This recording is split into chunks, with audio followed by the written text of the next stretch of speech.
과연 전부 다 가격 비교에 묶일까요? 작업을 안 해도 그냥 버려야 될 DB들이 많을 수도 있다는 거죠. 이 부분에 대해서 이제 좀 이 부분만 확대를 해서 설명을 좀 드릴게요. 대량 등록을 할 겁니다. 그리고 기초 작업을 할 거예요. 여기서 제일 중요한 건 뭐다? 효율성이 제일 중요하죠. 대량 등록은 기본적으로 많은 상품 데이터를 올리고 판매하는 행위들을 얘기를 하는 겁니다. 그럼 거기에 맞는 기초 작업에 맞고 틀리다의 개념은 아니고요. 항상 말씀드리지만 가장 효율적인 게 어떤 거냐? 첫 번째, 상품명 가공은 기본적으로 하시는 분들이 많아요. 근데 이 상품명 가공에 정답은 없습니다. 항상 말씀드리지만 정답은 없습니다. 내가 아이템 스카우트 보고 카테고리 다 맞추고 정말 좋은 툴들 다 써서 이 상품명이 완벽해. 근데 그렇게 하면 무조건 주문이 들어올까요? 주문이 안 들어오면 의미 없는 DB예요.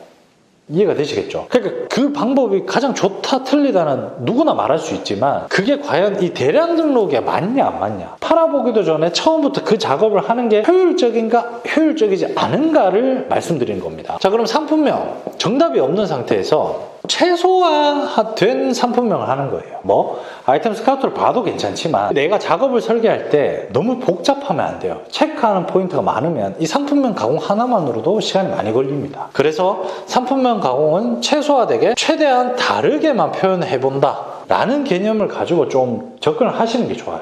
근데 만약에 내가 아이템 스카우트 보고 정말 아까와 같이 키워드나 조회수 막 가지고 오고 카테고리 매칭 뭐 이런 거 다 해서 상품명 가공하시는 분들은 엄밀히 말하면 소량 등록이라고 보시면 돼요. 그 방법이 틀렸다가 아니라. 그러면 대량 등록에 최적화되면 몇 가지는 포기할 줄 아셔야 된다는 거예요. 효율을 위해서. 이 판매 방법을 쓰기 위해서 효율을 위해서 몇 가지를 포기하고 이 방법에 특화된 다른 뒷단의 방법들을 연구를 하셔야지 이 하나하나의 완벽성을 지혈을 하면서 대량 등록할 수는 없다는 거죠. 자, 그래서 이 최소화된 상품명 가공 정도가 필요하다. 다르게끔만 보이게끔. 왜냐면 내가 그러면 A라는 제품을 올렸을 때 이거를 그대로 상품명 그대로 쓰면 이 A를 A로만 표현하는 경우의 수가 한 가지밖에 안 생기는데 최대한 다른 키워드로 표현할 수 있는 노력을 한다면 이 A라는 제품을 이 A로도 팔 수 있고 B로도 판매할 수 있는 두 가지의 상품이 뻗어나가게 되는 겁니다. 경우의 수가 생기는 거기 때문에 단지 이 효과만 누린다 라고 생각하는 거예요. 여기서 이렇게 만들고 나서 이거는 최대한의 뭐 마진을 봐야지 이런 거는 여기에 넣으시면 안 됩니다. 벌써부터. 왜? 여기는 그냥 내 DB를 얼마나 많은 경우의 수로 상품을 다양하게 뿌리느냐에 대한 작업의 순서를 말씀을 드리는 거고요. 이미지나 카테고리 가공 나쁘다는 게 아니에요. 그리고 카테고리 잡으면 무조건 좋고요. 이미지도 바꿀 수 있으면 좋아요. 근데 두 개가 시간이 많이 걸립니다. 카테고리 같은 경우도 마켓 상품 한 개에 뭐 6대 오픈 마켓에 판매를 하면 6번을 작업을 해야 되고요. 이미지도 내가 이미지를 작업한 다음에 이미지 호스팅을 쳐서 그 이미지 호스팅 주소를 다시 가져와야 되는 엄청 번거로운 작업들이 있죠. 시간이 많이 걸리니 이것들은 그러면 나는 주문이 들어온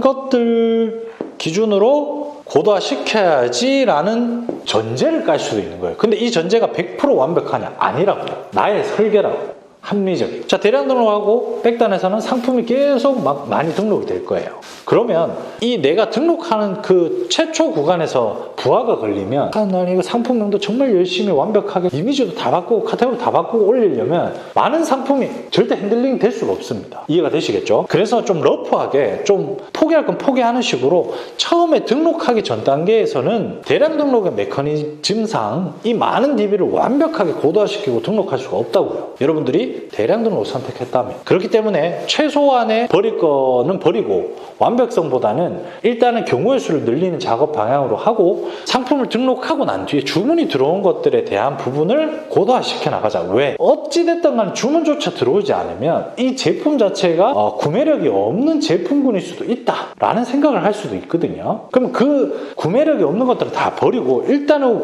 내가 상품명을 그대로 썼던 아니면 간단하게 다르게만 가공을 했던 내가 올렸는데 주문이 들어왔어요. 그러면 그 제품이 뭐 최저가든 뭐 어찌됐든 간에 그 제품을 사는 사람이 있다는 수요가 있다는 소리가 되는 거고 그러면 그 주문이 들어왔던 데이터들만 추후에 이런 세부적으로 고도화되는 작업을 해야지만 이 앞단에서는 대량 등록이라는 메커니즘으로 굴러간다고요.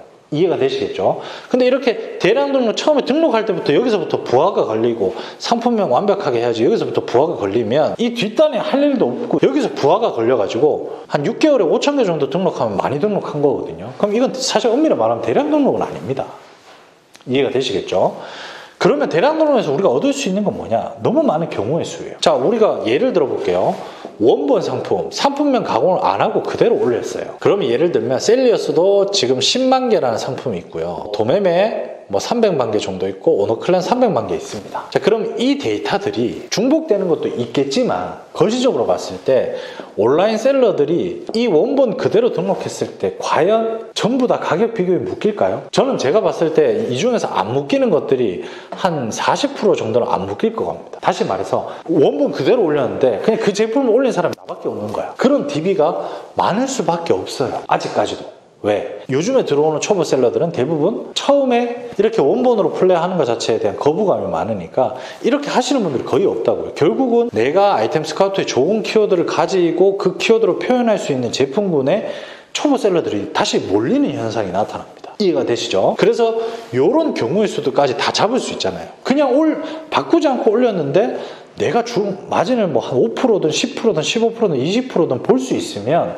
그것들에 대해서 내가 손가락으로 그냥 아주 심플하게 일을 했는 건데도 충분히 내 돈은 증식할 수 있는 유통구조를 가질 수 있으니까 오래 가고 안 가고에 대한 중요성도 중요하지만 대량 등록은 처음에 올리는 상품군은 그냥 러프하게 막 쏟아붓는 거예요. 어떤 경우의 수가 나오는 것들에 대해서 열어놓는 거죠. 그리고 그런 경우의 수가 딱 발생이 되면 그것들을 들어가서 고도화를 시키는 방법이 대량 등록의 큰 메커니즘상의 하나예요. 근데 여기에 좋다라고 하는 것들을 다 적용시키면 굉장히 그 다음 전략을 세우기도 어렵고요. 왜? 내가 처음부터 꼬여버렸으니까 내가 하면서도 이게 내가 대량 등록 판매자인지 소량 등록으로 판매자인지 그럼 내가 어떤 가치를 계속 누적시키고 고도화를 해야 되는지 아니면 단순히 가공만 계속 열심히 해야 되는지 갈피를 못 잡아요. 그래서 이런 것들에 대한 설계가 굉장히 중요하고요. 그리고 궁극적으로 예를 들면 대량 등록 이제 예를 들어 이런 사람들이 있어요. 엄밀히 말하자면 상품명 가공은요. 내가 내 제품을 다른 영역에서 노출시키기 위해서 하는 첫 번째 과정이고요. 상품명 가공을 내가 열심히 했다고 해서 내가 무조건 마진을 본다? 이것도 잘못된 얘기입니다. 예를 들어 볼게요. 틀리 보관함이라고 이 셀리어스의 도매 사이트에 제품이 이렇게 등록돼 있었습니다.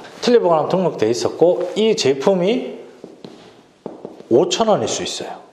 공급가가. 그럼 나는 이 제품을 소싱을 해서 상품명을 바꾸고 다시 마진을 붙여서 예를 들어 G마켓에 상품을 등록했다고 가정합시다. 그러면 나는 이거를요 비즈공예 보관함으로 바꿨어요. 틀리 보관함이라는 상품명을 비즈공예 보관함이라는 키워드로 바꾸고 상품명하고 난 진짜 열심히 했으니까 마진을 내가 하루에 한 2시간씩 했으니까 정말 열심히 했다.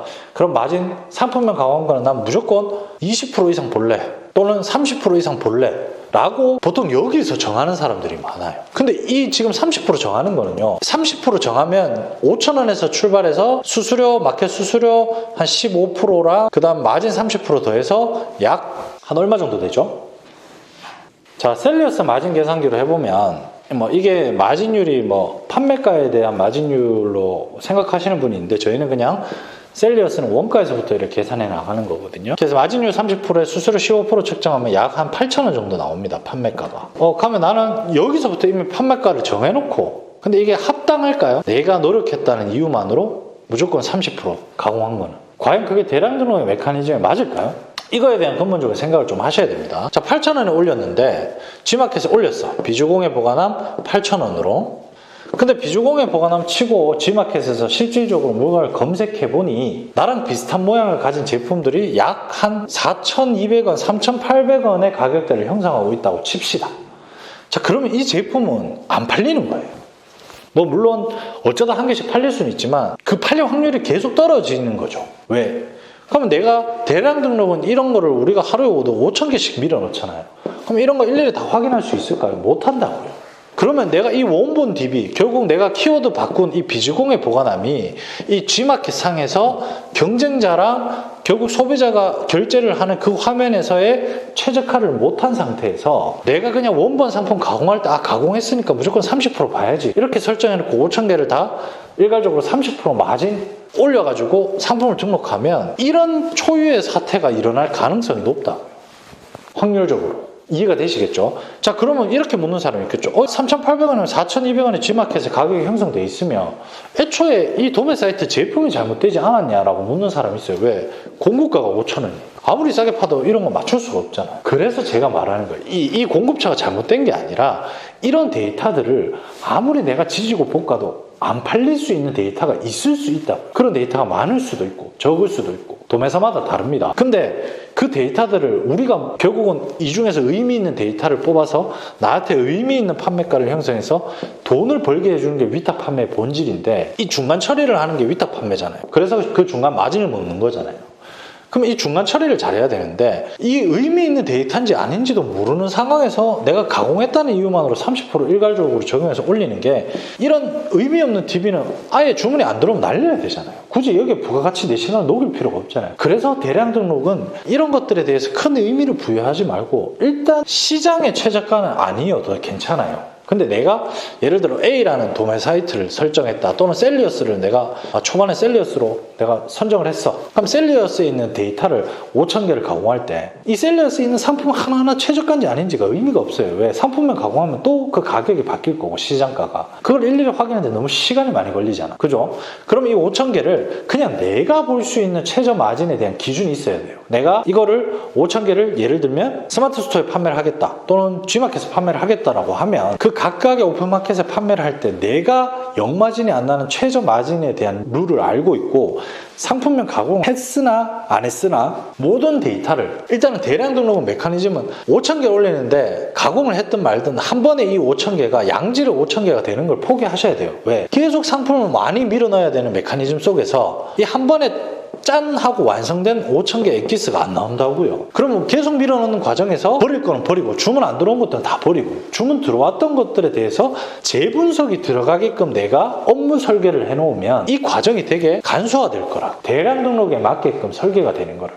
그러고 나서 주문 들어왔던 것들만 걸러내고 주문이 안 들어온다. 그러면 의미 없는 데이터라고 생각하고 다 버리는 거예요. 이해가 되죠? 그런데 대량 등록할 때 이 5,000개가 아까도 얘기했지만 시장의 반응이 좋을지 안 좋을지 모르는데 난 대량 등록을 선택했어. 근데 또 정보는 아이템 스카우트를 봐야 되고 카테고리를 맞춰야 되고 이런 정보는 또 어디서 들었어. 그럼 이 5,000개를 다 일일이 작업하면 이 5,000개 중에 작업을 안 해도 그냥 버려야 될 DB들이 많을 수도 있다는 거죠. 그러면 내가 5,000개를 많이 했다는 이유만으로 내 입장에서 보면 매출이 높아야 되고 성공해야 되는데 그게 결과랑 되게 상충되게 매칭이 안 될 가능성이 높아요. 다시 말하면 정말 열심히 했는데 계속 안 되는 거예요. 매출도 안 오르고 마진도 안 높아지고 그런 과정의 연속들을 겪다 보면 지쳐서 나가 떨어지거든요. 그럼 그 사람들의 생각은 뭐냐? 아, 온라인은 이제 레드오션이다. 하는 사람이 너무 많다. 코로나 때문에 뭐 많이 유입됐다. 아니다. 1688이나 알리나 테무 때문에 그렇다. 이런저런 이유로 확실히 보장되지 않는 어떤 이유로 이 사업을 접게 됩니다. 너무 많이 봐왔습니다. 그래서 이런 이유에 대한 그리고 내가 판매 방법을 선택한 것에 대한 정확한 여러분들의 작업에 대한 그 흐름 이렇게 할 거고 난 이거다 이렇게 할 거야. 왜? 내가 택한 방법은 이거니까. 그럼 여기에 최적화된 어떤 흐름대로 이렇게 해서 고도화시키는 과정도 필요하고요. 던지는 것도 필요하고요. 확인하는 흐름도 필요하고요. 이런 것들에 대한 일에 대한 설계를 여러분들이 잘 하셔야지 여러분들이 선택하는 대량 등록 위탁 판매든 소량 위탁 판매든 뭐가 맞고 뭐가 정답이고 이런 단편적인 생각하지 마시고요. 어떤 판매 방법을 선택해도 내가 설계를 잘해서 그 설계 안에서 답을 내는 과정을 여러분들이 만드셔야 돼요. 정답이 있는 게 아닙니다. 내가 선택한 판매 방법에 맞게끔 내가 가진 모든 인프라나 작업의 설계는 여러분들이 하셔야 된다는 거죠. 그래서 오늘 이 내용을 여러분들이 전반적으로 이해를 좀 해주시고 한번 보고 이해가 안 되실 거예요. 계속 돌려보세요. 이 이야기는 제가 간담회 때도 맨날 하는 이야기거든요. 그래서 이 내용을 먼저 본인이 습득하고 그 다음에 여러분들이 평소에 하는 유튜브를 보거나 예를 들면 강의를 들으러 가거나 이런 행위들을 해도 괜찮다는 거죠. 나의 설계 라인 속에서 그 사람이 하는 좋은 정보들을 내 설계 위에 얻는 거라. 아무것도 설계가 되어 있지 않는데 그 정보만 들으면 내가 길이 없는 상태에서 계속 하고 싶은 덩어리들만 많이 생기는 거거든요. 요거 지향하시고 오늘부터 여러분들의 길을 한번 설계해 나가보시기 바랍니다. 궁금하신 거는 댓글 달아주시고요. Q&A 또 모아서 한번 답변 드리도록 하겠습니다. 이상입니다. 필수!